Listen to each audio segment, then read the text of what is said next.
الحمد للہ وحدہ والصلاة والسلام علی من لا نبی بعدہ واشہد ان لا الہ الا اللہ وحدہ لا شریک لہ واشہد ان محمدا عبدہ ورسولہ اما بعد فقد قال النبی صلی اللہ علیہ وسلم صلوا کما رأیتمونی اصلی۔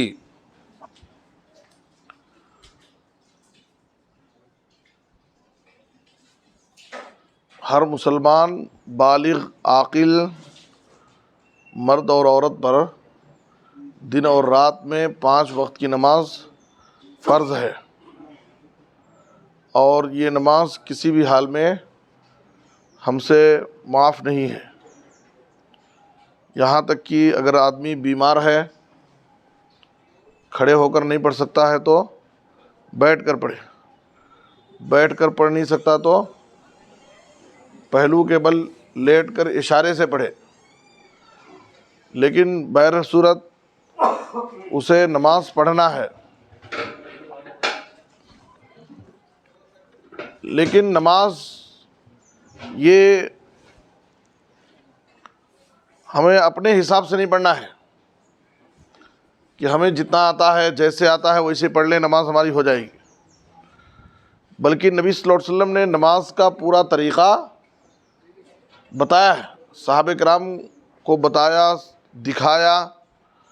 صحابہ کرام نے نبی صلی اللہ علیہ وسلم سے نماز کا مسنون نبوی طریقہ سیکھے اور امت تک پہنچائے۔ احادیث کے اندر نماز کا پورا طریقہ پوری وضاحت کے ساتھ موجود ہے۔ بعض باتیں گزشتہ درس میں آپ کے سامنے ذکر کی گئی تھیں، آج کچھ باتیں بیان کر کے صف سے متعلق، جماعت میں صف بندی جو صف لگاتے ہیں، صف کی بڑی اہمیت ہے اور بہت سارے لوگ اس پر توجہ نہیں دیتے ہیں، جیسے آیا ویسے کھڑے ہو جاتے ہیں۔ صف بندی سے متعلق نبی صلی اللہ علیہ وسلم کی بڑی اہم حدیثیں ہیں۔ ایک حدیث میں آپ صلی اللہ علیہ وسلم نے کہا سووا صفوفکم، اپنے صفوں کو درست کرو، فإن تسویۃ الصفوف من تمام الصلاۃ، اور ایک روایت میں من اقامت الصلاۃ، اور تیسری روایت میں من حسن الصلاۃ، اس لیے کہ صفوں کی درستگی یہ نماز کی تکمیل سے ہے۔ صف درست ہوگی تو نماز مکمل ہوگی، صف درست ہوگی تو نماز قائم ہوگی، اور اللہ نے نماز قائم کرنے کا حکم دیا ہے، اقیم الصلاۃ۔ صف درست ہوگی تو نماز بہتر ہوگی، من حسن الصلاۃ، نماز کی بہتری میں سے ہے صف کو درست کرنا۔ اور ایک حدیث میں آپ نے فرمایا استووا، سیدھا کھڑے ہو صف میں، ولا تختلفوا، صف میں اختلاف خلل مت رکھو، بیچ میں خالی جگہ نہ رکھو، ورنہ کیا ہوگا فتختلف قلوبکم، اور دوسری روایت میں ہے او لیخالفن اللہ بین وجوہکم، صفوں میں اگر خلل رہے گا، اختلاف رہے گا تو اللہ تعالیٰ دلوں میں اختلاف ڈال دے گا، دلوں میں اللہ تعالیٰ اختلاف ڈال دے گا۔ اگر ہم نماز میں اللہ کے گھر میں اپنے بھائی کے قدم سے قدم نہیں ملائیں گے تو ہمارے دل کہاں سے ملیں گے؟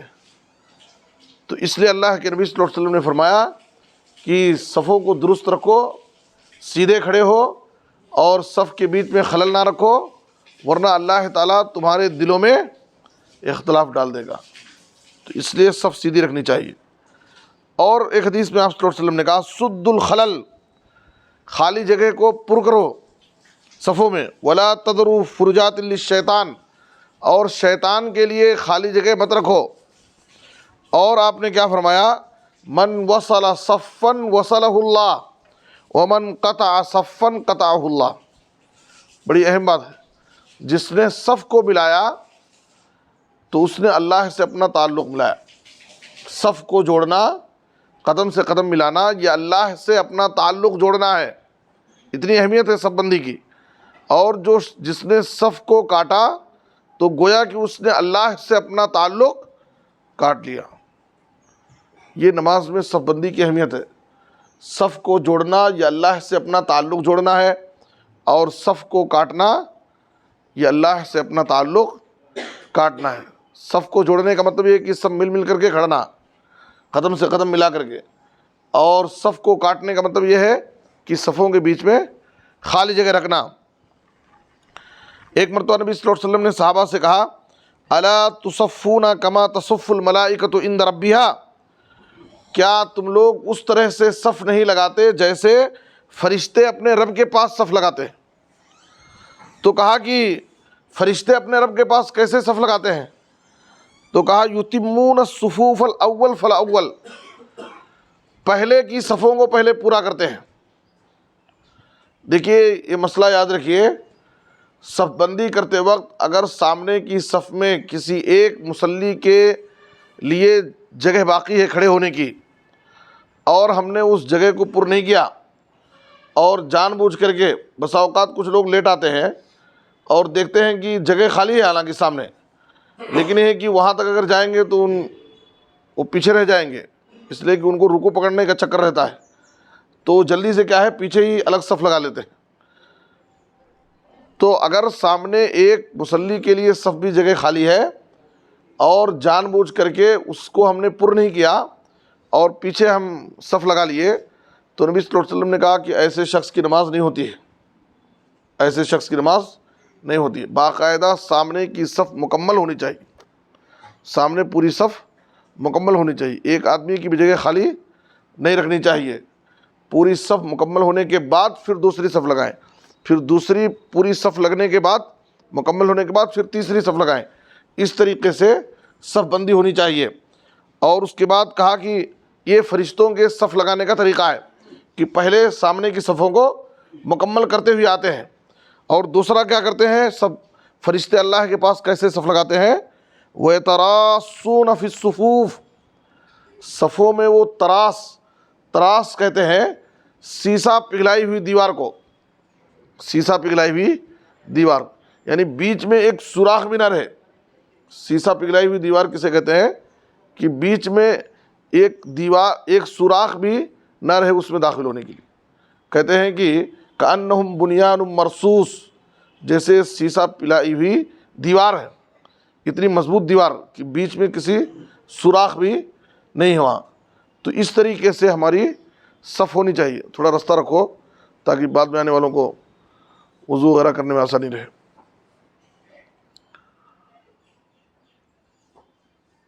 تو اس طریقے سے پہلے سامنے کی صفوں کو پورا کرنا ہے ایک، اور دوسرے صفوں میں بالکل مل کر کے کھڑا ہونا، ذرا بھی جگہ باقی نہ رہے۔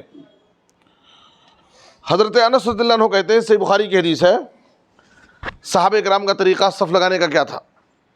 صحیح بخاری میں حضرت انس رضی اللہ عنہ کہتے ہیں صحابہ کرام کس طرح صف بندی کرتے تھے، کہتے ہیں کان احدنا یلزق منکبہ بمنکب صاحبہ وقدمہ بقدمہ، یہ صف بندی کا صحابہ کرام کا طریقہ ہے۔ کیا ہے؟ کان احدنا یلزق منکبہ بمنکب صاحبہ وقدمہ بقدمہ، صف صحابہ کرام کیسے لگاتے تھے؟ اپنے ساتھی کے کندھے سے کندھا ملاتے تھے اور قدم سے قدم ملاتے تھے۔ صف بندی کی اس طریقے میں عام طور پر لوگ غلطی کرتے ہیں، ہم قدم سے قدم اور کندھے سے کندھا ملانے کے بجائے ہم کیا کرتے ہیں، انگلی سے انگلی ملاتے ہیں، دونوں پیر کی چھوٹی انگلی سے انگلی ملاتے ہیں، اور یہی وجہ ہے کہ صفوں میں خالی جگہ رہتی ہے اور ہر آدمی چوڑا کھڑا ہو جاتا ہے۔ دیکھیے صفوں میں اس طرح سے نہیں کھڑا ہونا ہے، صف آدمی سیدھا کھڑنا ہے، ہمارے پیر قبلے کی طرف ہونا چاہیے، ہمارے پیر قبلے کی طرف ہونا۔ ہمارے پیر کیسے رہتے ہیں؟ اس طرح رہتے ہیں، یہ وی اور یو انگریزی میں وی لکھتے ہیں اس طرح سے، یہ صف بندی کا طریقہ صحیح نہیں ہے۔ یو کا جو طریقہ ہے وہ طریقہ ہے، یعنی ہر شخص اپنے کندھے کے حساب سے، اپنے باڈی کے حساب سے وہ کھڑا ہو جائے، سیدھا کھڑے ہو جانا، اور ہمارے قدم سیدھا باقاعدہ قبلے کی طرف رہنا۔ بازو والے سے قدم ملانے کے چکر میں بھی کیا کرتے ہیں، بالکل ایسا ایسا کر دیتے ہیں. ایسا بھی نہیں رہنا، بالکل سیدھا رہنا ہے قدم. دو آدمی کھڑے ہوئیے، دو تین لوگ کھڑے جائیے.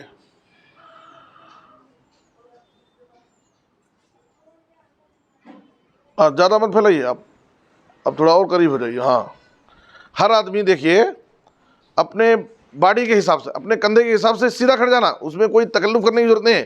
ہاں کھینچو، وہاں کھینچو، اور اس سے زبردستی کرو، اس سے زبردستی کرو، اتنی ضرورت نہیں ہے. ہر آدمی اپنے باڈی کے حساب سے، کندھے کے حساب سے سیدھا کھڑ جانا. اور قبلہ ہمارا قدم کدھر رہنا، قبلے کی طرف رہنا. ٹھیک ہے. اب دیکھیے اس میں کیا ہے کہ کندھے سے کندھا بھی ملا ہے کہ نہیں ملا ہے، اور قدم سے قدم بھی مل گیا ہے. دیکھ رہے ہیں، قدم سے قدم بھی ملا ہے اور کندھے سے کندھا بھی ملا ہے. یہ صف بندی کا صحیح طریقہ ہے. غلط طریقہ کر کے بتائیے. ہاں، اس میں غلط طریقہ کیا ہے کہ دیکھیے انگلی ملائے ہیں سب. انگلی ملانے سے بیچ میں کیا ہے، گیپ ہو جا رہا ہے اور کندھا بھی نہیں مل رہا ہے. سمجھ رہے ہیں. بعد میں کیا ہوتا کہ جب ایک رکعت تو ایسے انگلی ملتی ہے، بعد میں سجدے سے جب اٹھتے ہیں ایک رکعت ہو جاتی ہے تو بیچ میں اور گیپ ہو جاتا ہے. سمجھ رہے ہیں. تو یہ غلط طریقہ ہے. تو ہمیں کیا کرنا ہے. اور ایک غلطی اور کچھ لوگ کرتے ہیں، بازو والے کے قدم سے قدم ملانے کے چکر میں ان کا قدم اس طرح ہو جاتا ہے. ذرا ملائیے تو بازو والے سے زبردستی. ہاں ویسا سٹائیے اس طرح سے. نہیں ادھر آپ سے اور ٹیڑھا کیجیے. ادھر ایسا کرو. یہ ہاں، اور ادھر. کچھ لوگ ذرا اسٹریٹ کرتے ہیں، ہمارے نوجوان ہیں، بازو والا بیچارہ نہیں ملانا چاہتا ہے تو ہم زبردستی اس کو دوڑاتے ہیں نمازی کی حالت میں. تو اس کے قدم سے قدم ملانے کے چکر میں کیا کرتے ہیں کہ یہاں یہ کوئی صاحب آئیے. اب دیکھیے انہوں ہم سے ملانا نہیں چاہ رہے ہیں. ہم کیا ہے اس کو اس طرح ملاتے ہیں. اس طرح ملانے کے چکر میں اب ہمارا قدم ادھر ٹیڑھا ہو گیا. ہر آدمی اپنا سیدھا کھڑ جائیے. بازو والے صاحب اگر ملائے تو الحمدللہ آپ ملا لیجئے قدم. ٹھیک ہے، ملا لیجئے. اور اگر وہ نہیں ملانا چاہتے ہیں، بازو کھڑے ہونا چاہتے ہیں، تو اس کا گناہ ان کو ملے گا. ہم اس بات کے مکلف نہیں کہ زبردستی ہم ان کو کھینچ کر کے. اور کچھ لوگ تو بیچارے اس کو وہاں تک دوڑاتے رہتے ہیں. کہاں تک جائے گا وہ. ہر آدمی باقاعدہ اپنے جسم کے حساب سے سیدھا اپنے قدم سیدھا رکھ کر کے کھڑے ہو جائیں. بازو والے قدم سے قدم، کندھے سے کندھا ملائیں. یہی صف بندی کا صحیح طریقہ ہے. تھوڑا سا اگر کوشش کریں گے نماز کی حالت میں صف لگانے کے وقت 2-4 دن تو عادت ہو جائے گی. ٹھیک ہے. بہرحال اس بات کا خیال رہے کہ انگلی سے انگلی نہیں ملانا ہے.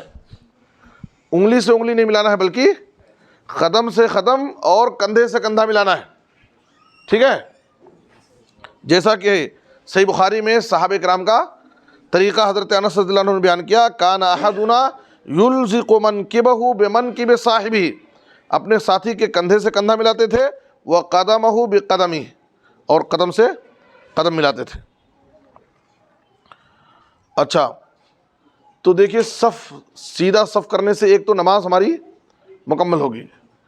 صف سیدھی رکھنا یہ نماز کے مکمل ہونے کی ایک دلیل ہے. ایک دوسرے، صف سیدھا کرنے کا ایک فائدہ کیا ہے کہ جس نے صف کو جوڑا اس نے اللہ سے اپنا تعلق جوڑا. صف کو کاٹنا یا اللہ سے تعلق کاٹنا ہے. اور تیسرا فائدہ صف جوڑنے کا، صفوں میں خالی جگہ پر کرنے کا، طبرانی کی حدیث ہے، من سد فرجتن رفعہ اللہ بہا درجتن وبنا لہ بیتن فی الجنہ. جس نے صف میں خالی جگہ کو پر کیا تو اللہ تعالیٰ اس کی وجہ سے اس کے درجے کو بلند کرے گا اور جنت میں اس کے لیے گھر بنائے گا. دیکھیے ہم ابھی نماز بھی نہیں شروع کیے ہیں، صرف صف سیدھی لگانے سے کتنے فائدے ہو رہے ہیں کہ صف میں خالی جگہ پر کرنے کی وجہ سے اللہ تعالیٰ ہمارے درجے کو بلند کرتا ہے اور جنت میں ہمارے لیے گھر بنائے گا. صرف اس وجہ سے جو آدمی نماز میں صف سیدھی نہیں لگاتا وہ کتنے خیر سے محروم ہو جاتا ہے، صرف صف بندی صحیح نہ کرنے کی وجہ سے۔ ایک تو اس کی نماز صحیح نہیں ہوتی، اور دوسرے وہ اللہ سے اپنا تعلق توڑ رہا ہے، اور تیسرے وہ اس بھلائی سے، اس خیر سے محروم ہو رہا ہے کہ اللہ تعالیٰ جنت میں اس کے لیے ایک گھر بنائے گا۔ اور اتنی بڑی سخت وعید کہ صفوں میں خلل سے اللہ تعالیٰ دلوں میں خلل ڈال دے گا۔ ہمارے دل کبھی نہیں مل سکتے، اور دلوں کا نہ ملنا یہ بہت، ہاں بولیے۔ پیر ایسا رکھتے نہیں، یہاں سے سیدھا رہنا ہے، کیا یہاں سے سیدھا رہنا؟ ادھر سے سیدھا رہنا، ہاں ادھر سے سیدھا، ہاں ادھر سے سیدھا رہنا۔ ادھر سے سیدھا لگے تو اب ایک لائن کو ڈنگا رہتا ان کا ایسا انگلی سے نہیں لگتی۔ آپ پہلے سیدھا کھڑے ہو جاؤ، اور ٹخنے سے اوپر پہلے پائجامہ کر لیجئے۔ ہاں ابھی دیکھو یہ ہے نہیں، اب اتنا گیپ نہیں والا، اور یہ سیدھا آتا ہے۔ اب جلدی کیا کرتے ہیں معلوم ہے، ایسا کرتے ہیں۔ نہیں وہ ایسا نہیں کرنا ہے، وہ ایسا کرنے کی وجہ سے پھر ٹیڑھا ہو جائے گا پورا پھر ادھر گیا نہیں، ہاں وہ ایسا نہیں کرنا، زبردستی مت کیجیے۔ اور اسی سیدھا نہیں کرتے ہیں، ہاں اسے سیدھا کرو، اسی کیا کرتے ہیں معلوم ہے، اسی ملا ان چکر میں یہ کیوں رکھتے ہیں۔ ہاں وہ ایسا نہیں کرنا۔ اب دیکھو ٹیڑھا ہو گیا آپ کا، آپ سیدھا کھڑے ہو جائیے، ہاں آپ سیدھا کھڑے جائیے، ایسا نہیں کرتے، انہوں بھی سیدھا کھڑے ہو جانا، بس کافی اتنا۔ یہ برابر ہے، لیکن اس کو سیدھا نہیں رکھتے بہت جنے، ہاں اس کو سیدھا کرتے ہیں، اس کو ایسا ہی ملاتے ہیں پورا ایسا۔ ہاں نہیں وہ پورا تو لگنا مشکل ہے۔ رکوع میں جانے کے بعد تو پورا ایسا ہو جاتا ہے۔ دیکھیے پورا قدم لگنا مشکل ہے، اس لیے کہ کسی کا پیر بڑا ہوتا ہے، کسی کا چھوٹا ہوتا ہے، کسی کا سیدھا ہے تو کسی کا ٹیڑھا ہے، وہ سب مسئلے ہیں۔ اس لیے ہر آدمی سیدھا کھڑے ہو گیا تو وہ قدم سے قدم مل جائے گا انشاءاللہ، اور کندھے سے کندھا بھی مل جائے گا، ٹھیک ہے۔ اور مسنون طریقہ آپ کو بتا دیا گیا۔ ایک چیز سب بندی کا مسئلہ ہو گیا واضح۔ دوسرا مسئلہ جماعت کے ساتھ نماز پڑھتے وقت ہے، جس پر ہمیں توجہ دینا ہے۔ نبی صلی اللہ علیہ وسلم نے فرمایا، یا ایھا الناس انی امامکم، اے لوگو میں تمہارا امام ہوں۔ نبی صلی اللہ علیہ وسلم صحابہ سے کہہ رہے ہیں، فلا تسبقونی بالرکوع ولا بالسجود ولا بالقیام ولا بالانصراف، میں امام ہوں، تم مجھ سے آگے مت بڑھو کسی چیز میں، نہ رکوع کرنے میں، نہ سجدہ کرنے میں، اور نہ کھڑے ہونے میں، اور نہ نماز سے فارغ ہونے میں۔ امام کی اقتداء کرنا ہر چیز میں، جماعت کی نماز میں ضروری ہے۔ امام کے ساتھ بھی نہیں چلنا ہے، اور امام سے آگے میں بھی نہیں بڑھنا ہے، بلکہ امام کے پیچھے چلنا ہے، اور اسی کو اقتداء کہتے ہیں۔ اقتداء کسے کہتے ہیں؟ کہ کسی کے قدم سے قدم پیچھے، اس کے قدم کے نقش قدم کی پیروی کرنا، پیچھے چلنا۔ تو ہمیں امام کے پیچھے چلنا ہے ہر چیز میں۔ بسا اوقات کیا ہے، جلد بازی ہم کر دیتے ہیں، ابھی امام اٹھنا چاہ رہے ہیں کہ ہم اٹھ جاتے ہیں مکمل۔ اور صحابہ کرام دیکھیے اتنا احتیاط کرتے تھے کہ جب نبی صلی اللہ علیہ وسلم سجدے میں سر رکھ دیتے تھے، آپ سر رکھ دیتے تھے، اس کے بعد صحابہ سجدے میں جانے کے لیے جھکتے تھے۔ صحابہ کہتے ہیں کہ ہم لوگ اس وقت تک اپنی پیٹھ نہیں جھکاتے تھے سجدے میں جانے کے لیے جب تک نبی صلی اللہ علیہ وسلم سجدے میں اپنا سر رکھ نہ دیں۔ اور نبی صلی اللہ علیہ وسلم سجدے سے سر اٹھا رہے ہیں، ہمیں کسی بھی چیز میں آگے نہیں بڑھنا ہے۔ رکوع سے امام ابھی سر پورا نہیں اٹھایا کہ کچھ لوگ جلدی اٹھا لیتے ہیں، بلکہ حدیث کے اندر نبی صلی اللہ علیہ وسلم نے منع کیا ہے، اما یخشى الذی یرفع راسہ قبل الامام، اس شخص کو ڈرنا چاہیے جو امام سے پہلے رکوع میں اپنا سر اٹھا لیتا ہے، ان یحول اللہ راسہ راس حمار، کہ کہیں اللہ تعالیٰ اس کے سر کو گدھے کا سر نہ بنا دے۔ نبی صلی اللہ علیہ وسلم کی سنت کی مخالفت کی وجہ سے، یہ صحیح مسلم کی حدیث ہے، امام سے پہلے رکوع میں سر اٹھانے والے کو نبی صلی اللہ علیہ وسلم کہہ رہے ہیں کہ کہیں ایسا نہ ہو کہ اللہ تعالیٰ اس کے سر کو گدھے کا سر بنا دے۔ کہتے ہیں یہ واقعہ مشہور ہے اور صحیح ہے کہ ایک صاحب کے سامنے درس میں حدیث یہ بیان کی گئی، تو انہوں نے کہا کہ دیکھیں گے امام سے پہلے رکوع میں سر اٹھانے سے کیا اللہ تعالیٰ گدھے کا سر بنا دے گا؟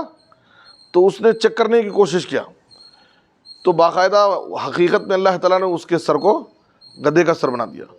بعد میں وہ ہمیشہ ایک امامہ لے کر کے، چادر اوڑھ کر کے چلتے تھے، اور لوگوں کے درمیان بیٹھتے تھے اور کہتے تھے کہ میں نے نبی کی سنت کا مذاق اڑایا، جس کی وجہ سے اللہ تعالیٰ نے مجھے یہ سزا دی۔ اس لیے کبھی بھی نبی صلی اللہ علیہ وسلم کی سنت کا مذاق نہیں اڑانا چاہیے۔ کیا ہوتا کہ دیکھیں گے، کیا ہوتا کہ دیکھیں گے۔ غزوہ احزاب میں نبی صلی اللہ علیہ وسلم نے کہا تھا کہ آج کی رات بہت تیز ہوا چلے گی اور کوئی اپنی جگہ سے اٹھنا نہیں، سب لوگ بیٹھے رہنا، بہت تیز ہوا چلے گی۔ تو نبی صلی اللہ علیہ وسلم کی بات آ گئی تو اسے مان لینا چاہیے۔ ایک صاحب نے کہا کہ اٹھ کر کے دیکھیں گے کیا ہوتا کہ، جیسے یہ صاحب نے کہا کہ امام سے پہلے سر اٹھا کر کے دیکھیں گے، چیک کریں گے کیا ہوگا۔ تو وہ صاحب بھی تیز ہوا شروع ہوئی تو اس نے کیا کیا کہ اٹھ کر کے دیکھیں گے، تو کھڑا ہوا تو ہوا اس کو اٹھا کر لے کر دوسرے پہاڑ پر لے جا کے پھینک دی۔ تو یہ سزائیں ہیں نبی صلی اللہ علیہ وسلم کے حکم، فَلْيَحْذَرِ الَّذِينَ يُخَالِفُونَ عَنْ أَمْرِهِ أَن تُصِيبَهُمْ فِتْنَةٌ أَوْ يُصِيبَهُمْ عَذَابٌ أَلِيمٌ۔ اللہ کے نبی کا حکم آ جانے کے بعد نبی کے حکم کی مخالفت کرنے سے جان بوجھ کر ڈرنا چاہیے کہ اللہ تعالیٰ کہیں کسی فتنے میں نہ ڈال دے یا کوئی دردناک عذاب اسے آ کر کے نہ پکڑ لے۔ یہ اللہ اور اس کے رسول کے حکم کی مخالفت جان بوجھ کر کے یہ بہت سنگین جرم ہے۔ تو اس لیے امام سے پہلے سر نہیں اٹھانا چاہیے، ہر چیز میں ہم امام کے پیچھے چلیں۔ دیکھیے ایک دو مثال میں بیان کرتا ہوں۔ بسا اوقات ہم نماز کی حالت میں آئے اور امام صاحب بالکل آخری مرحلے میں، یعنی اب وہ سورہ فاتحہ ان کی ہو گئی ہے، ضم سورت چل رہی ہے اور ابھی ہم اسٹارٹنگ میں آئے۔ ہم سورہ فاتحہ پڑھنے کے چکر میں کیا کریں گے، امام صاحب رکوع میں چلے گئے اور ابھی ہم کھڑے ہو کر کے پڑھ رہے ہیں، ہم جتنا پڑھ سکے پڑھ لیے، امام صاحب رکوع میں چلے گئے تو فوراً ہم ان کی اقتدا میں رکوع میں چلے جائیں گے۔ وہ ہمارے لیے وہاں پر رخصت ہو گئی، جو ہم نہیں پڑھ سکے ہیں وہ ہمارا معاف ہے، ہماری رکعت مکمل ہو جائے گی۔ اسی طریقے سے ہم تشہد میں آئے اور امام صاحب کا بالکل فائنل ہونے والا ہے، وہ قریب پہنچ چکے ہیں، تو ہم ابھی تشہد میں تحیات شروع کیے اور امام صاحب سلام پھیر دیے۔ اب ہم کیا کرتے ہیں کہ اپنا پوری دعائیں مکمل کرنے کے چکر میں لیٹ کرتے ہیں، تو لیٹ نہ کریں بلکہ اقتدا میں کیا کریں، جتنی ہماری دعا ہو سکی ہے اسی پر ہم امام کے ساتھ سلام پھیر دیں، ٹھیک ہے۔ اور سلام پھیرنے کا طریقہ کیا ہے، سلام پھیرنے میں جب امام ایک طرف سلام پھیرتے ہیں تو آپ سلام پھیر سکتے ہیں، جائز ہے۔ اور کسی کی اگر رکعت چھوٹ گئی ہے تو رکعت کے لیے کب کھڑا ہونا، ایک تو رکعت کے لیے کب کھڑا ہونا ہے اور دوسرے جس کی رکعت پوری مکمل ہو چکی ہے تو سلام کب پھیرنا ہے۔ دونوں چیزوں کا طریقہ کیا ہے کہ رکعت پوری کرنے کے لیے کھڑے ہونے کے لیے کیا کرنا ہے، ایک طرف امام نے سلام پھیر دیا تو آپ بھی اس کے پیچھے سلام پھیر سکتے ہیں اور رکعت کے لیے کھڑے ہو سکتے ہیں۔ لیکن افضل اور بہتر طریقہ یہ ہے کہ امام کے دونوں طرف سلام پھیرنے کے بعد، افضل اور بہتر طریقہ کیا ہے کہ امام کے دونوں طرف سلام پھیرنے کے فوراً بعد، تاخیر نہیں، امام کے دونوں طرف سلام پھیرنے کے فوراً بعد آپ سلام پھیریں اور رکعت پوری ہونے کے لیے کھڑے ہوں۔ یہی افضل اور بہتر طریقہ ہے کہ دونوں طرف امام سلام پھیر دے، فوراً آپ کھڑے ہوں۔ کچھ لوگ دیکھا جاتا ہے ابھی السلام اتنا بولتے ہیں کہ وہ صاحب کھڑے ہو جاتے ہیں، حالانکہ ان کا ایک طرف، امام کا بھی ایک طرف مکمل سلام بھی نہیں ہوا۔ شیخ ابن باز وغیرہ نے تو لکھا ہے کہ اس کی نماز ہی نہیں ہوتی۔ اگر کسی نے امام کے، شیخ ابن باز وغیرہ کا تو فتویٰ سخت ہے کہ جب تک دونوں طرف سلام نہ پھیر دے، جب تک امام دونوں طرف سلام نہ پھیر دے، اس سے پہلے اگر کوئی شخص کھڑا ہو گیا رکعت پورا کرنے کے لیے تو اس کی نماز ختم ہو گئی، اس کی نماز نہیں ہوگی، اس نے امام کی پوری اقتدا نہیں کیا۔ لیکن صحیح بات یہ ہے کہ ایک طرف سلام پھیرنے کے بعد آپ کھڑے ہو سکتے ہیں، جائز ہے، سلام پھیر سکتے ہیں، لیکن افضل اور بہتر طریقہ کیا ہے کہ دونوں طرف امام سلام پھیر دے، اس کے بعد فوراً تاخیر نہ کرے۔ یہاں تک کہ اگر آپ کی کچھ دعا باقی بھی ہے تو آپ وہیں پر ختم کر دیجئے اور امام کے ساتھ سلام پھیر دیجئے۔ اپنی دعا مکمل کرنے کے چکر میں تاخیر آپ مت کیجیے، ورنہ امام کی اقتدا نہیں ہو پائے گی، ٹھیک ہے۔ تو امام سے سبقت نہیں کرنا ہے۔ اس کے بعد کچھ لوگ ہیں جماعت میں شریک ہونے کے لیے لیٹ سے آتے ہیں، رکعت پکڑنے کے لیے تھوڑا جلد بازی کرتے ہیں، دوڑ کر کے آنا یا جلدی جلدی بھاگ کر کے جانا، یہ ادب کے خلاف ہے۔ نبی صلی اللہ علیہ وسلم نے اس سے منع کیا ہے۔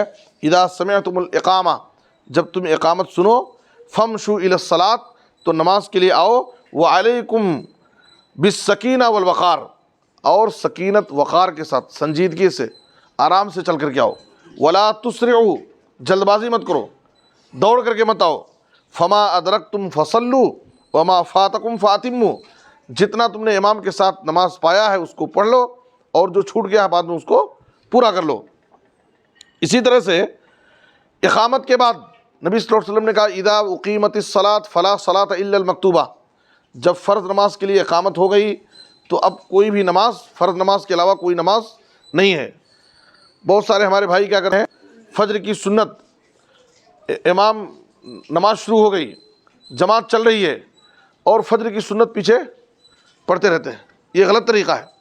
فرض نماز کے لیے جب اقامت ہو گئی ہے، جماعت کھڑی ہو گئی ہے، تو اب پیچھے سنت پڑھنا یہ امام سے اختلاف ہے، وہاں جماعت چل رہی ہے اور آپ پیچھے سنت پڑھ رہے ہیں، یہ غلط طریقہ ہے۔ یہاں تک کہ فجر کی سنت بھی ہو، کچھ لوگ فجر کی سنت کے لیے الگ حکم لگا لیے ہیں، فجر کی سنت بھی ہو تو یہ صحیح نہیں ہے۔ جب جماعت کھڑی ہو گئی، اقامت شروع ہو گئی تو آپ اب فرض جماعت میں شامل ہو جائیے۔ کل کسی نے ہم سے سوال کیا، وہ جلدی میں آئے اور 2 منٹ باقی تھا، ایسا ہوتا ہے، حالانکہ اب تو ماشاءاللہ سب ٹیکنالوجی آ گئی ہے، کتنے بجے جماعت ہے وہ سب سیکنڈ منٹ سب بتا رہا ہے اس میں، ہمیں معلوم ہے کہ فکس کتنے بجے جماعت ہے۔ 2 منٹ باقی ہے اور آپ کو 2 رکعت نماز پڑھنا ہے، کیا ممکن ہے کہ 2 رکعت نماز آپ سکون سے پڑھ لیں گے؟ نہیں، پھر وہ بھی آ کر کے سامنے کی صفوں میں سنت پڑھنا شروع کر دیتے ہیں جبکہ 2 منٹ باقی ہے۔ پھر کیا کریں گے، اقامت شروع ہوگی تو اس کو توڑ دیں گے، سلام پھر یعنی وہاں توڑ دیتے ہیں، 1 رکعت بھی پڑھے کہ اقامت شروع ہو گئی تو کیا کریں گے، چھوڑ دیں گے۔ کیا ضرورت تھی اس کی؟ جب آپ کو پورا ٹائم ٹیبل معلوم ہے، لگا ہوا ہے اور فکس دیکھ رہے ہیں کہ 2 منٹ باقی ہے جماعت کھڑی ہونے میں، تو ایسی صورت میں آپ کا سنت پڑھنے کے لیے کھڑے ہونا ہی صحیح نہیں ہے۔ بیچ میں نماز توڑنا اور اٹھ کر کے آنا، چھوڑ کر کے آنا، وہ سب ضرورت ہی نہیں ہے۔ ایسی جگہ ہے جہاں آپ کو نماز کا جماعت کا ٹائم نہیں معلوم ہے، آپ آئے اور سنت پڑھنا شروع کر دیے ایک کنارے، سنت بھی ایک کنارے کہیں پڑھیے، آپ سنت پڑھنا شروع کر دیے اور آپ کو جماعت کا وقت معلوم نہیں تھا اور آپ ابھی 1 رکعت پورا کیے کہ جماعت شروع ہو گئی، تو ایسی صورت میں کیا ہے، آپ رکعت چھوڑ کر کے چلے جائیے، آپ کی نیت کے حساب سے اللہ تعالیٰ آپ کو سنت کا اجر و ثواب دے دے گا۔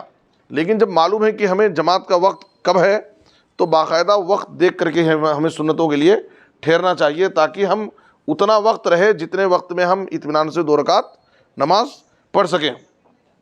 اسی طریقے سے فرض نماز کے بعد ہے اسی جگہ سنت پڑھنے کا مسئلہ ہے، منع کیا گیا ہے حدیث میں، فرض نماز جس جگہ ہم پڑھتے ہیں اسی جگہ سنت پڑھنے اور نفل نماز پڑھنے سے منع کیا گیا ہے۔ ایک نماز کو دوسری نماز کے ساتھ نہیں ملانا ہے۔ ہمارے پاس تراویح کی نماز میں، عشاء کی نماز میں تھوڑی پریشانی ہو رہی ہے، اس لیے کہ جماعت فل رہتی ہے۔ اس میں ایک طریقہ کیا کر سکتے ہیں ہم لوگ، حدیث میں نبی صلی اللہ علیہ وسلم نے کہا لا يصلي الامام في الموضع الذي صلى فيه حتى يتحول منه، امام کے لیے امام نماز نہ پڑھے اس جگہ میں جس جگہ میں اس نے نماز پڑھی ہے فرض نماز، یہاں تک کہ اس سے ہٹ جائے۔ دوسری حدیث میں ہے ايعجز احدكم ان يتقدم او يتاخر او عن يمينه او عن شماله، یعنی فی الصبح، ابو داؤد کی حدیث ہے کہ اگر آپ فرض نماز پڑھ لیے ہیں تو یتقدم، تھوڑا سا آگے ہو جائیے، اسی جگہ اگر پڑھنا چاہ رہے ہیں، جگہ زیادہ نہیں ہے تو تھوڑا آگے ہو جائیے یا تھوڑا پیچھے چلے جائیے یا ذرہ دائیں طرف یا بائیں طرف، یعنی تھوڑا سا تو کم سے کم، اگر جگہ بہت ٹائٹ ہے تو تھوڑی سی تبدیل کر لیجیے، یا تو آگے پیچھے ہو کر کے یا دائیں بائیں ہو کر کے، یہ ایک طریقہ ہے۔ اگر اسی جگہ پڑھنا ہے اور جگہ تنگ ہے تو تھوڑا سا آگے پیچھے یا دائیں بائیں ہو کر کے آپ اس جگہ پڑھ سکتے ہیں۔ دوسرا کیا ہے، معاویہ بن ابی سفیان کہتے ہیں، صائب فرماتے ہیں کہ جمعہ کی نماز کے بعد اسی جگہ میں سنت پڑھنے کے لیے کھڑا ہو گیا جمعہ کی نماز پڑھ کر کے، تو انہوں نے منع کیا اور کہا لا تعد لما فعلت اذا صلیت الجمعہ فلا تصلها بصلاۃ حتى تکلم او تخرج، جمعہ کی نماز پڑھ لیے تو اب سنت پڑھنے کے لیے جمعہ کی نماز کو اور سنت کو ایک ساتھ مت ملاؤ، یہاں تک کہ تم بات کر لو بازو والے سے، کوئی بات کر لیے تو اسی جگہ پڑھ سکتے ہیں، تو فصل ہو گیا ہے ایک نماز سے دوسری نماز کے درمیان۔ فصل کرنے کے لیے، فرق کرنے کے لیے کیا ہے، اپنے بازو والے ساتھی سے کچھ بات چیت کر لیے، یا ایک ہی اس جگہ سے تھوڑا آگے پیچھے ہو کر کے ہٹ گئے، جگہ بدل لیے، تو آپ اسی جگہ پڑھ سکتے ہیں۔ تو اسی جگہ نماز پڑھنے کے لیے، سنت پڑھنے کے لیے دو طریقہ ہے، ایک تو تھوڑا سا آگے پیچھے ہو کر کے، اور دوسرا بازو والے سے آپ نے کچھ بات چیت کر لی، خیر عافیت پوچھ لیے یا کچھ بات کر لیے، اس کے بعد اس جگہ آپ پڑھ سکتے ہیں۔ اس کا مطلب ہے کہ آپ نے اپنی نماز کو دوسری نماز کے ساتھ نہیں ملایا۔ نہ ملانے کے یہ دو طریقے ہیں۔ بہتر طریقہ کیا ہے کہ اگر جگہ ہے تو آپ اس جگہ سے ہٹ کر کے دوسری جگہ آگے پیچھے ہو کر کے پڑھیے۔ پڑھنا ہی ہے، جگہ تنگ ہے تو یا تو بازو والے سے کچھ بات کر لینا، یا تو تھوڑا بہت آگے پیچھے ہو کر کے وہاں پر پڑھیے۔ اس کی علت کیا ہے، کیوں فرض والی جگہ پر سنت پڑھنے سے منع کیا گیا ہے؟ اس کی پہلی بات تو یہ ہے کہ دیکھیے، سنتوں میں ہمیں علت اور حکمت تلاش نہیں کرنا چاہیے۔ بہت سارے ایسے احکام ہیں شریعت کے جس کی حکمت نہیں بیان کی گئی، اس کا حکم دیا گیا ہے کہ یہ کرنا ہے یا نہیں کرنا ہے۔ ہمیں حکمت معلوم کیے بغیر کیا وجہ ہے معلوم نہیں کرنا ہے، ہمیں ضرورت نہیں ہے۔ اللہ اور اس کے رسول کا حکم ہے، ہمیں اس پر عمل کرنا ہے۔ ہر چیز میں ہم علت اور حکمت نہ تلاش کریں، کیا وجہ ہے، کیا حکمت ہے۔ بعض چیزوں کی حکمت بتائی گئی ہے اور بعض چیزوں کی حکمت نہیں بتائی گئی ہے، ہمیں اس کی حکمت جانے بغیر اللہ اور اس کے رسول کا حکم ہے، اس پر ہمیں عمل کرنا ہے۔ اس کی علت بعض لوگوں نے، علماء نے یہ بیان کی ہے تاکہ مختلف جگہیں کل قیامت کے دن، یہ زمین، یہ جگہ جہاں ہم سجدے کرتے ہیں، یہ قیامت کے دن اللہ رب العالمین کے پاس گواہی دے گی۔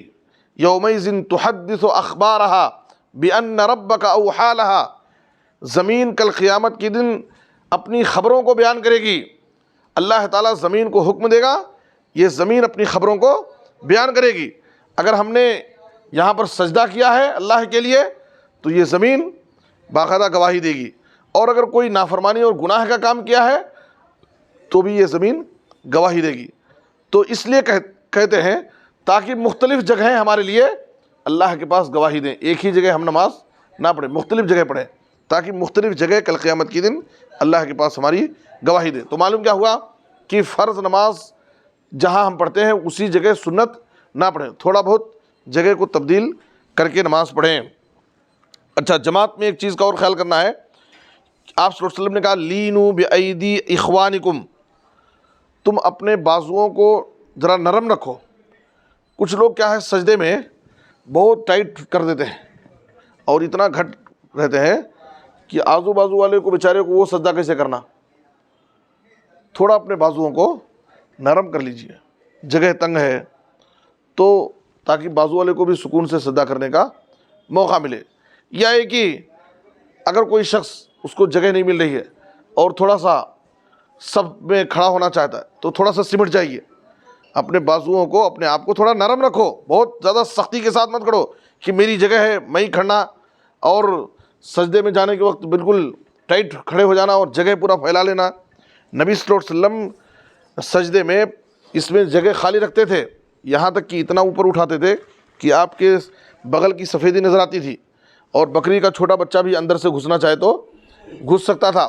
لیکن یہ سب چونکہ آپ امام تھے، وہاں پر کوئی مصلی نہیں بازو میں، جماعت میں اگر ہم اس پر عمل کریں گے تو بازو کے مصلیان کو تکلیف ہو جائے گی۔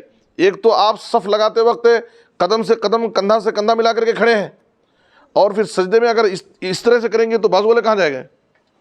تو اس لیے نبی صلی اللہ علیہ وسلم نے کہا کہ اپنے بازوؤں کو نرم رکھو، اپنے بازو والوں کو تکلیف مت دو۔ مسجد میں ہم کوئی بھی ایسا کام نہ کریں، مسجد میں کوئی بھی ہم ایسا نہ کام کریں جس کی وجہ سے دوسرے مصلیان کو حرج ہو، تکلیف ہو۔ ہمیں اس بات کی کوشش کرنی، یہاں تک کہ بعض لوگ آپس میں کچھ بات چیت کر کے، خیر خیریت پوچھ کر کے، کچھ گفتگو کر کے، کوئی آ کر کے موبائل فون پہ زور زور سے بات کرتا ہے۔ مسجد کے تقدس اور ادب و احترام کا خیال رکھنا چاہیے۔ ہم مسجد میں آئے ہیں، اللہ کا گھر ہے، یہاں پر اپنے دوستوں سے زور زور سے بات کرنا، بے تکلفی سے بات کرنا، ہنسی مذاق کی باتیں کرنا، یا موبائل فون پر زور زور سے باتیں کرنا، یہ سب مسجد کے ادب کے خلاف ہے۔ مسجد اور بازار، مسجد اور دکان دونوں ایک جگہ نہیں ہے۔ مسجد کے ادب اور احترام کے لیے تو کہا گیا کہ اذا دخل احدکم المسجد فلا یجلس حتی یصلی رکعتین، یہ کوئی عام جگہ نہیں ہے، بلکہ یہ مسجد اللہ کا گھر ہے۔ یہاں پر آ کر کے اگر تم بیٹھنا بھی چاہتے ہیں تو بیٹھنے سے پہلے 2 رکعت تحیۃ المسجد پڑھو، بغیر تحیۃ المسجد پڑھے تمہارے لیے بیٹھنا جائز نہیں ہے۔ تو یہ مسجد کا ادب اور احترام ہے۔ تو ہم کوئی بھی ایسا زور زور سے بات کریں گے دوسروں کی نمازوں میں خلل ہوگا۔ یہاں تک کہ اگر کچھ لوگ سنت وغیرہ پڑھ رہے ہیں تو آپ کے لیے جائز نہیں ہے کہ آپ زور سے قرآن پڑھیں، زور سے قرآن پڑھنے سے بھی منع ہے، حالانکہ آپ کوئی غلط کام نہیں کر رہے ہیں۔ جب زور سے اگر آپ قرآن پڑھ رہے ہیں اور آزو بازو کچھ لوگ نماز پڑھ رہے ہیں، سنت وغیرہ پڑھ رہے ہیں، یا ایک ہی دعاؤں میں مصروف ہیں، ذکر و اذکار میں مصروف ہیں، اور آپ زور زور سے قرآن پڑھیں گے تو آپ کے زور سے قرآن پڑھنے کی وجہ سے ان کی نماز میں ڈسٹرب ہوگا، خلل ہوگا، وہ سکون سے دعا نہیں مانگ سکتے ہیں۔ تو ہمیں اس کا خیال رکھنا ہے، جب زور سے قرآن پڑھنے کی وجہ سے دوسرے مصلیان کو، ذکر کرنے والے، دعائیں کرنے والوں کو خلل ہو رہا ہے، ڈسٹرب ہو رہا ہے، اور یہ منع ہے، تو زور زور سے بات کرنا یہ بدرجہ اولا منع ہوگا، جائز نہیں ہوگا۔ اس لیے اس کا خیال رکھنا چاہیے۔ ایک حدیث ہے ابو داؤد میں، نبی صلی اللہ علیہ وسلم ایک مرتبہ رمضان کے مہینے میں اعتکاف میں بیٹھے تھے۔ آپ اپنے اعتکاف کی جگہ میں بیٹھے ہوئے ہیں، دیکھا کہ کچھ لوگ زور زور سے قرآن پڑھ رہے ہیں، بات نہیں کر رہے ہیں، زور سے کچھ لوگ قرآن پڑھ رہے تھے۔ تو آپ صلی اللہ علیہ وسلم اعتکاف کے پردے کو آپ نے ہٹایا، باہر آئے، باہر نکل کر کے آپ نے کہا الا ان کلکم مناج ربہ، یاد رکھو تم میں سے ہر شخص یہاں عبادت کرنے آیا ہے، ہر شخص اپنے رب سے سرگوشی کر رہا، ہر ایک اللہ کی عبادت کرنے آیا ہے، کوئی قرآن پڑھ رہا ہے، کوئی نفل پڑھ رہا ہے، کوئی دعا کر رہا ہے، کوئی ذکر کر رہا ہے، ہر آدمی یہاں عبادت ہی کرنے آیا ہے۔ اس لیے آپ نے کہا فلا یوزین بعضکم بعضا، تم میں سے بعض کو کوئی تکلیف نہ دے، کوئی کسی کو کسی طرح سے بھی تکلیف نہ دے، ولا یرفع بعضکم علی بعض فی القراءۃ او فی الصلاۃ۔ دیکھیے صاف طور پر اس حدیث میں ہے کہ کوئی زور سے قرآن پڑھ کر کے دوسرے کو ڈسٹرب نہ کرے، قرآن پڑھ کر کے زور سے اگر ہمارے زور سے قرآن پڑھنے کی وجہ سے اگر دوسروں کی نمازوں میں، ذکر میں، دعاؤں میں خلل ہو رہا ہے تو ہمیں زور سے قرآن بھی نہیں پڑھنا چاہیے۔ تو جب زور سے قرآن پڑھنے کی وجہ سے دوسروں کی نمازوں میں خلل اور ڈسٹرب ہو سکتا ہے تو ہم آپس میں بات چیت کر رہے ہیں، کچھ ہنسی مذاق کر رہے ہیں، کھینچا تانی کر رہے ہیں، تو یہ تو اور ادب کے خلاف ہے، ٹھیک ہے۔ تو ان سب چیزوں کا ہمیں خیال رکھنا چاہیے۔ اور ایک چیز ہے کہ نماز میں خشوع اور خضوع، یہ نماز کی روح ہے۔ جیسے انسان کی جسم میں روح کی جو حیثیت ہے، ہماری نماز میں خشوع اور خضوع کی وہی حیثیت ہے۔ خشوع اور خضوع کا مطلب پوری توجہ اور یکسوئی کے ساتھ ہم اس کیفیت کے ساتھ نماز پڑھیں، الاحسان ان تعبد اللہ کانک تراہ فإن لم تکن تراہ فإنہ یراک، گویا کہ ہم اللہ کو دیکھ رہے ہیں۔ نماز میں انسان جب کھڑا ہوتا ہے تو اللہ سے ہم کلام ہوتا ہے، اللہ سے ہم کلام ہوتا ہے، تو گویا کہ ہم اللہ کے سامنے کھڑے اور اللہ کو ہم دیکھ رہے ہیں۔ اتنا ہماری نمازوں میں خشوع ہونا چاہیے، توجہ۔ اگر ہم ایسا نہیں ہو سکتا کہ ہم اللہ کو دیکھ رہے ہیں تو ہمیں اتنا تو یقین ہونا چاہیے کہ اللہ مجھے دیکھ رہا ہے۔ نمازوں میں خشوع خضوع بہت ضروری ہے، توجہ کے ساتھ، یکسوئی کے ساتھ۔ نماز میں خشوع اور خضوع کے خلاف ہے کہ آدمی نماز میں کھڑا ہے جماعت کے ساتھ یا بغیر جماعت کے، اور ادھر ادھر ہم دیکھ رہے ہیں۔ کچھ لوگ نماز کی حالت میں ہیں، شاید علم نہ ہونے کی وجہ سے وہ پیچھے سنت پڑھتے ہیں اور پوری مسجد کا جائزہ لیتے رہتے ہیں، کون جا رہا ہے، کون آ رہا ہے، فین تیز چل رہا ہے، زور سے چل رہا ہے، اے سی کام کر رہی نہیں کر رہی ہے، نمازی کی حالت میں پورا چیک کرتے رہتے ہیں۔ یہ نماز کی خشوع اور خضوع کے خلاف ہے۔ بلکہ حدیث کے اندر، صحیح مسلم کی حدیث میں نبی صلی اللہ علیہ وسلم نے کہا کہ نماز کی حالت میں تم اپنے سجدے کی جگہ دیکھو۔ پوری نماز میں ہماری نظر کہاں ہونی چاہیے؟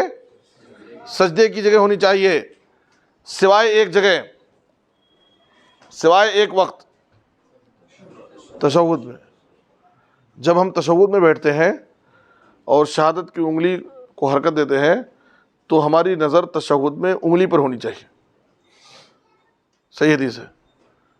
باقی اسی انگلی کو ہم دیکھ کر کے، وہ مسئلہ بھی آئے گا، دیکھیے تشہد میں شہادت کی انگلی کو اس طرح سے کرنا ہے، یہ 3 انگلیوں کو ملانا ہے اور انگوٹھے کو اس کے اوپر رکھنا ہے اور شہادت کی انگلی کو سیدھا کر کے حرکت دینا ہے۔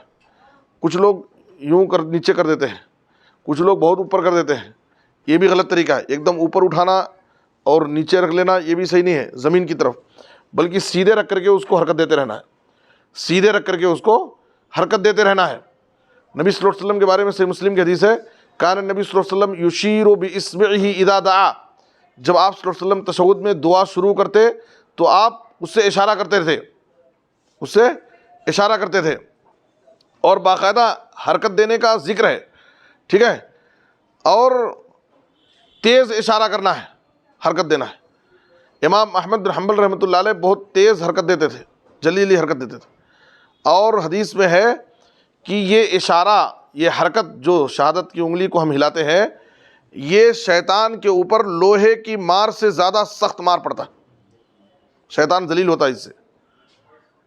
جتنا تیز اس کو ہم حرکت دیتے ہیں، ایک تو شیطان کے اوپر یہ بہت لوہے کی مار سے زیادہ سخت مار پڑتی، ایک دوسرے یہ بعض حدیثوں میں ہے کہ جتنی بار آپ حرکت دیں گے اتنی نیکیاں آپ کو ملیں گی، یہ بھی حدیث سے ثابت ہے، جتنی مرتبہ آپ حرکت دیں گے اتنی آپ کو نیکیاں ملیں گی۔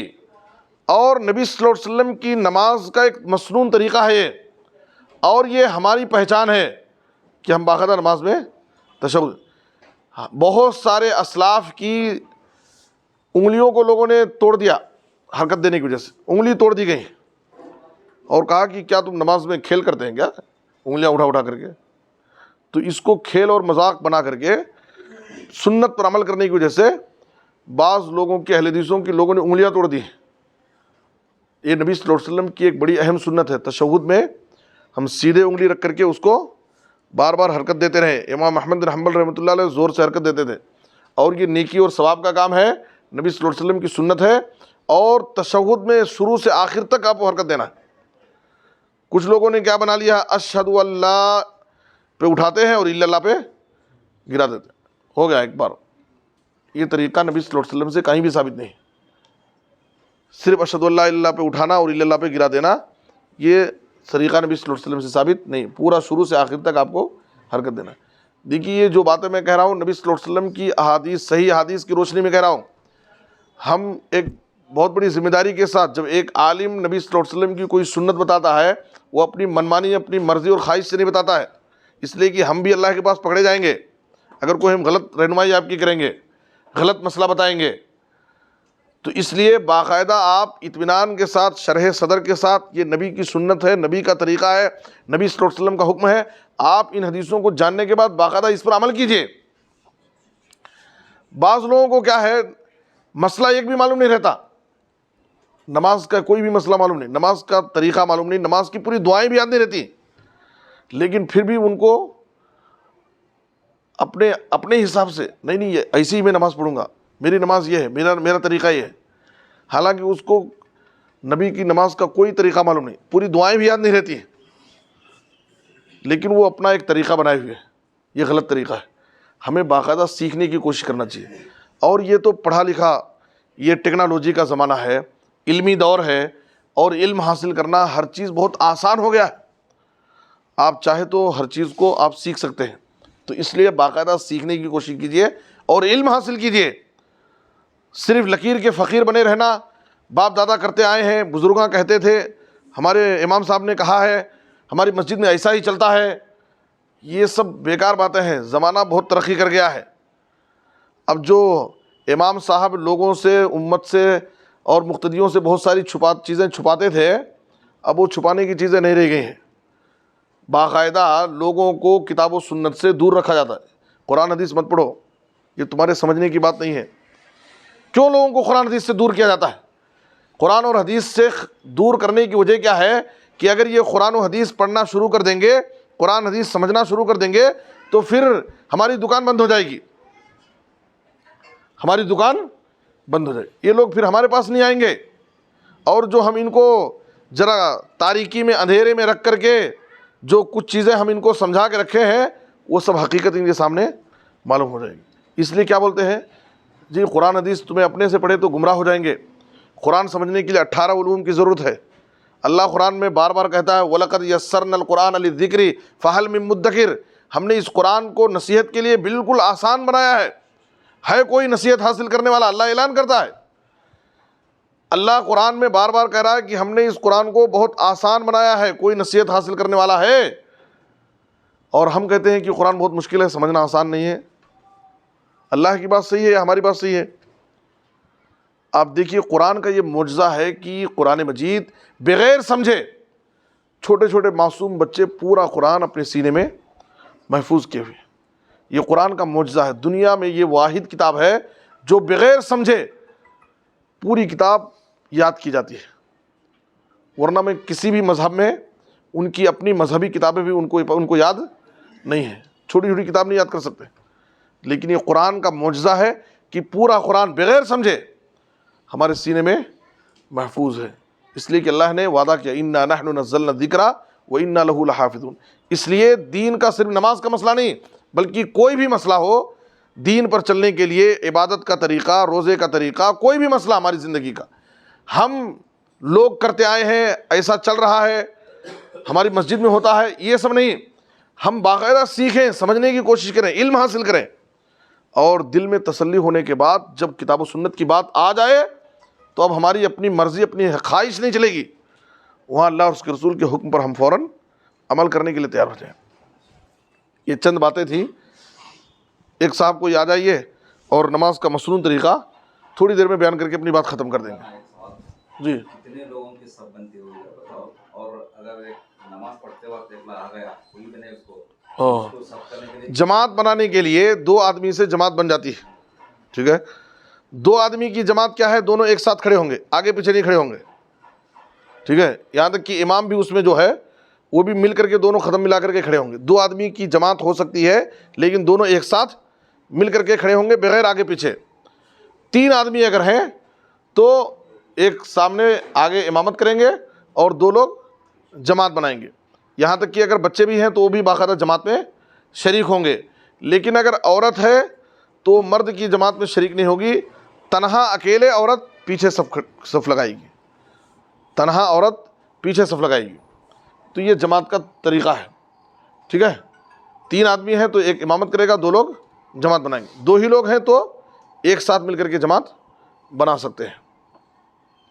جی، شیخ امام کی اتباع میں کچھ لوگ کرتے ہیں شیخ کہ امام رکوع میں سجدے میں ہے، وہ آگے پہلے یہاں میں ہاتھ باندھ کے پھر رکوع میں جاتے ہیں، تو ایسا کرنا صحیح ہوگا؟ ہاں، یہ بھی ایک مسئلہ، اہم مسئلہ ہے۔ مسئلہ یہ ہے کہ امام رکوع اور سجدے میں ہیں تو ہم آ کر کے کیا کریں، کیسے نماز میں شامل ہونا ہے؟ اور کچھ لوگ تو انتظار کر لے کے بیٹھتے ہیں، کھڑے رہتے ہیں، امام صاحب ہے سجدے سے اٹھیں گے، اس کے بعد پھر دوسری رکعت شروع ہوگی تو اطمینان سے ہم شامل ہوں گے، یہ غلط طریقہ ہے۔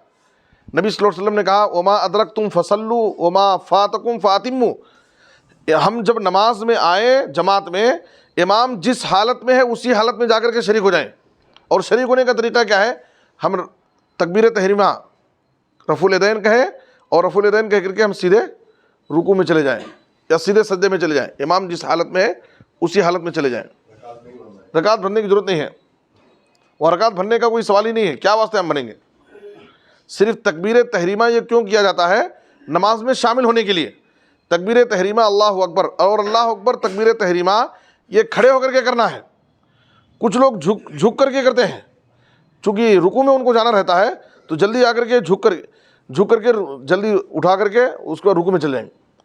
یہ تکبیر تحریمہ کہنے کا غلط طریقہ ہے۔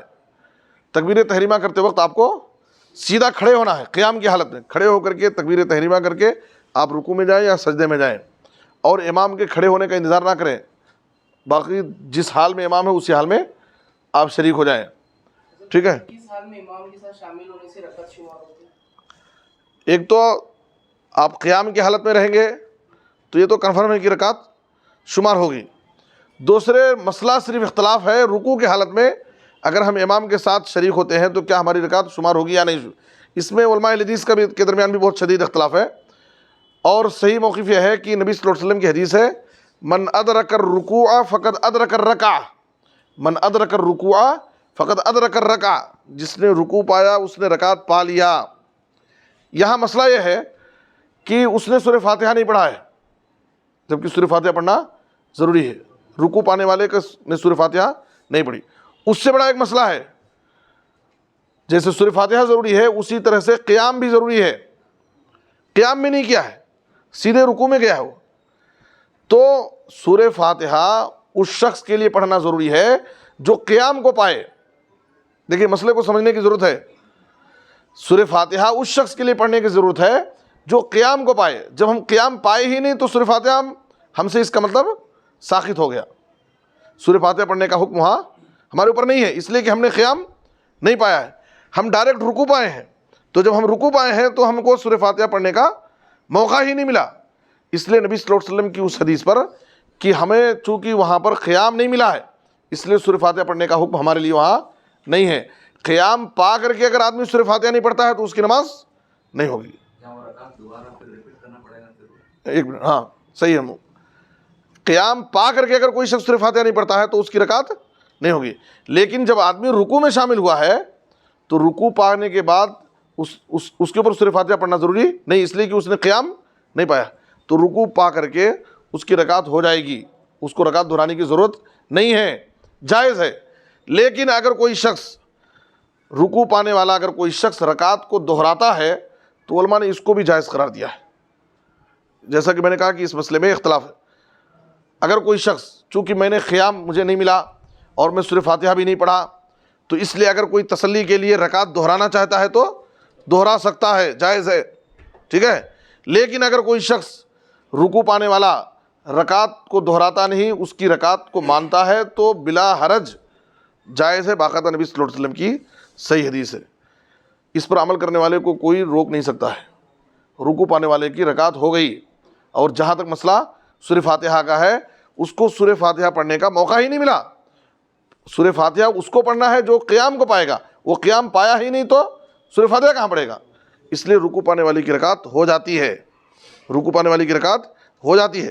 لیکن اگر کوئی تسلی کے لیے دہرانا چاہے تو دہرا سکتا ہے، جائز ہے. علماء نے اس کو بھی جائز قرار دیا ہے. ٹھیک ہے. ایک بار نماز جلدی سے دیکھ لیں گے، اس کے بعد پھر اگر سوال رہے گا تو باقی ختم کریں. جی. اگر ہمیں کوئی رکعت چوک گئی ہو تو واپس اٹھ کے دوبارہ وہ دہرانا ہو تو کیا دونوں امام صاحب دونوں سلام پھیرنے کے بعد ہی ہم ہاں لوگوں کو اٹھنا چاہیے بول کے آپ نے بولا درس؟ جی جی. کیا ہمیں بھی دونوں سلام پھیرنا چاہیے یا بغیر سلام پھیرے نہیں سلام نہیں پھیرنا ہے ہم کو. سلام پھیر دیے تو نماز ختم ہو گئی پھر. ہاں جب ہماری رکعت چھوٹ گئی ہے، ہماری رکعت اگر چھوٹ گئی ہے تو بہتر یہ ہے کہ امام کے دونوں طرف سلام پھیرتے ہی آپ بغیر سلام پھیرے کھڑے ہو جائیے. ٹھیک ہے، یہی بہتر طریقہ ہے. ہاں نہیں ایک بھی نہیں پھیرنا ہے، کون سا بھی نہیں پھیرنا ہے. وہ بھول چوک معاف ہے، بھول چوک معاف ہے. دعا کیا کرتے ہیں؟ ربنا لا تؤاخذنا ان نسینا او اخطانا. اے ہمارے رب اگر ہم سے کوئی بھول چوک ہو جائے تو معاف کر، مواخذہ نہ کر اس پر. اس دعا کے جواب میں اللہ تعالیٰ نے کہا قد فعلت، میں نے کر دیا.